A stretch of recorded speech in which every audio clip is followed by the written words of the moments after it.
some evil motherfuckers. I was wrong, y'all. We done crossed the Rubicon. This ain't no vanilla missionary shit. This some sex dungeon mint chocolate chip bukkake shit.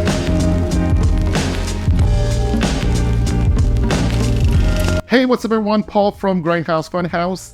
In the wake of the juggernaut that was the Barbenheimer cinematic event, it pretty much obliterated talks of any other movie released that weekend. Cloned Tyrone was one of those movies, a slow burn inner-city Blaxploitation inspired sci-fi nightmare thriller released by Netflix and starring John Boyega, Teyonah, Parris, and Jamie Foxx. It starts off like any other day for Fontaine, played by John Boyega, in a district called the Glen, where he goes through his morning rituals of buying a 40, a scratch-off, and pouring a shot of malt liquor in the cup of a homeless old man. For the rest of his day, he takes care of his drug dealings. One dealing in particular is from a customer named Slick Charles, played by Jamie Foxx, a fly pimp who owes Fontaine money. Fontaine was unable to track him down until he did some sleuthing and found him hunkered down in a motel. In the room with Slick Charles is Yo-Yo, played by Teyonah Parris, one of his many hoes in his stable. Fontaine gets his money from Slick, leaves the room, gets in his car, and gets shot and killed by a fellow drug dealer. He wakes up the next day as if nothing happened, back to his morning rituals, Groundhog Day style. Only one thing is different in his routine. He sees a black man in the middle of the street getting snatched and thrown into a black SUV that drives away in a hurry. Fontaine is back at the motel, asking again for his money from Slick, and Slick tells him they just did this yesterday, and if he doesn't believe him, go ask Yo-Yo, who also was there that night. He does ask Yo-Yo,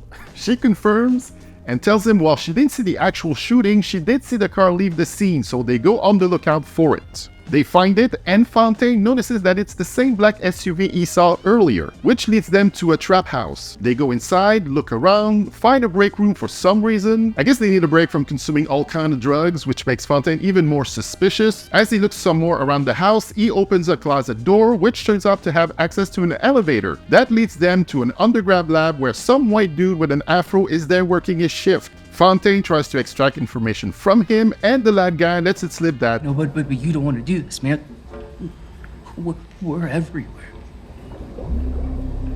Who the fuck is we? Meanwhile, Slick finds a mountain of white powder he thinks is cocaine, Ain't no snow.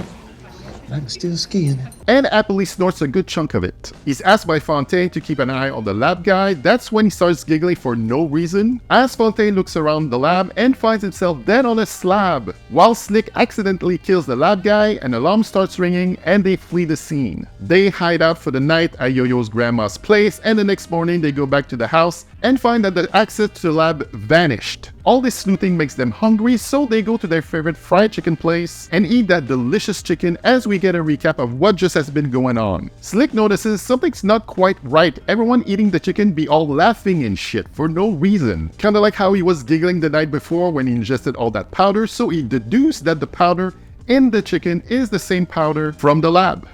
The powder. The powder in the chicken. Look, when I was in the trap house, there was some white powder right there. I thought it was cocaine. I took some of it. It wasn't cocaine. I started laughing. You break some, I shoot it. Now we here. We eat this chicken. We all laughing. It's in fucking chicken.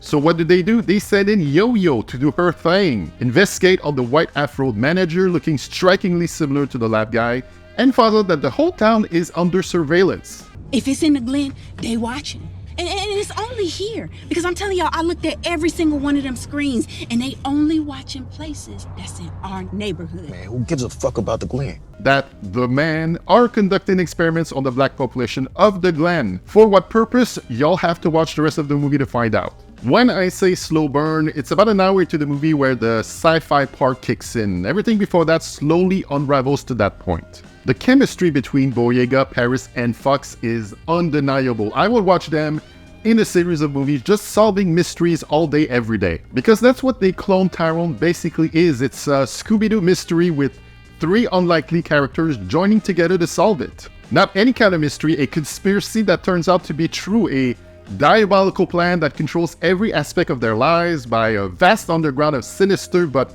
innocuous white men, either through food they eat, drinks they drank, Grape train. Come the fuck out. drugs, hair products, church, music, all controlled from right under their feet. The Glen feels like a forgotten place, anywhere USA, all living in their own bubble, which I guess makes it easier for the man to do their evil deeds. It's a movie laced with social commentaries in a tone and feel that is a mishmash of sci-fi, satire, drama, mystery, wrapped in a blaxploitation code that fits really well, and it all somehow works. There's a lot of funny shit said in the Cloned Tyrone, just random things character will say throughout the movie that had me rolling.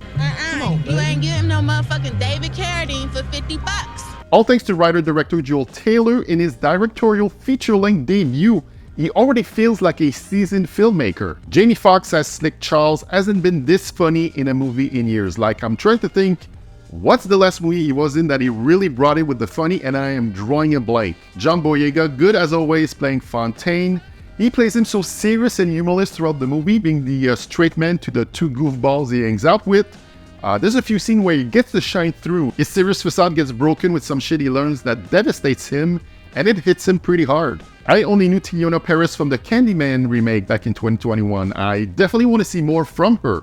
She gives a kinetic performance that oozes charm and wit, and can match the comedic performance of Jamie Foxx. We get an appearance from Kiefer Sutherland playing one of the baddies.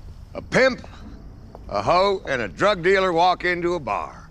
And also David Alan Grier, who's unrecognizable at first playing the preacher, and steals the movie for the 5 minutes he's on screen. Alright, so 2 fun Easter eggs I found out about doing research for this review. There's a nod to my favorite modern blaxploitation movie, Black Dynamite, when Fontaine goes to the store and the 40 he picks up is Anaconda Malt Liquor, which is Black Dynamite's drink of choice. The very fashion-forward Slick Charles, one of his coats, was inspired by a coat Ron O'Neal wore as Priest in Superfly, which totally makes sense. So I think you probably figured out that I am very much recommending The Cloned Tyrone. It is a stylish and clever story that never drops the ball. The main trio gives flawless performances. The way the mystery is structured and the time it takes for them to figure it out gets you really involved. It had a very satisfying conclusion, and if you're wondering, they don't forget to let you know who Tyrone is, and it is a funny send-off that caps a well-rounded journey. Go visit all my socials at Grindhouse Funhouse. If you've been watching me for a while now and have not subscribed yet, please do so. I'm trying to reach 2,000 subscribers by the end of the year. By subscribing, you'll get many more reviews like this one, and it helps with keeping this channel afloat, but it will also bring me much happiness. In the comment section below, let me know your thoughts on The Cloned Tyrone, and how about you let me know what is your favorite blaxploitation movie? More present-day movie reviews coming up soon, so stay tuned. Thanks for watching, and I'll say to you, ciao bye for now.